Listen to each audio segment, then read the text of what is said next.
Let me ask you a question, coach.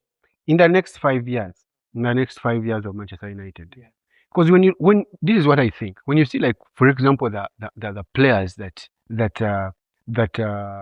Amorim has bought, like Mbeumo or like or Cunha, it looks like a manager who's still trying to play to compete for a title.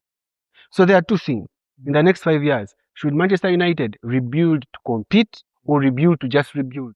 Should they, like, for the next 5 years, still be Manchester United is splashing $100 million or 100 million euros or 70 million euros on a player like Mbeumo, or Cunha, or or should Manchester United right now say for the next 3 years we are in building mode?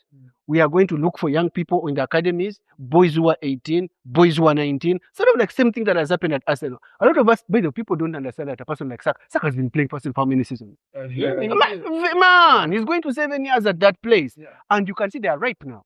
Right now, honestly, actually anybody, even if you don't support Arsenal, honestly, if they miss out on a title this year, it's like a bad thing. They deserve something.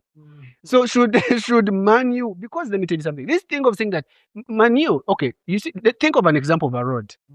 A point comes, like, for example, here in Uganda, where a road just needs to, you can no longer put patches. Because now it has more patches than actual road. Yeah. So you see, Omar Berada said one time on his press conference that they're aiming to win the league in 2030. When United will be 2028, I think, or 2030, when United will be making 150 years. Because that is more realistic than saying that we're aiming to win the league this season. Yeah. It is more realistic. It is more realistic to say that we can't win the league this season, but this is our target. Yeah. And how we shall achieve our target is doing this, and this. Because why I'm saying that Ineos, I back them, because they set that target and they were like, we shall win the league. We want to win the league in 2028. And then they went and renewed the training ground.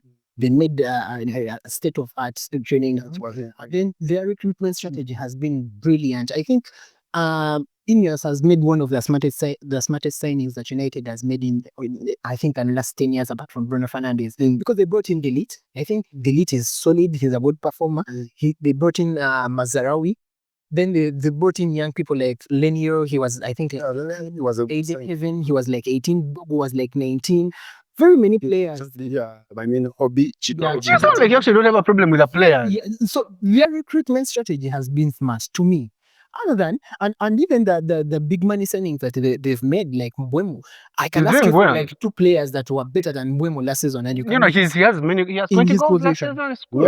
You understand? So I feel like their signings have been smarter than the signings that we've been doing before. But really, my only worry is they need to change the approach and start with the first team. Trusting a coach is not a bad idea, and any team can lose anything. United losing shouldn't be an alarm, but trust a coach.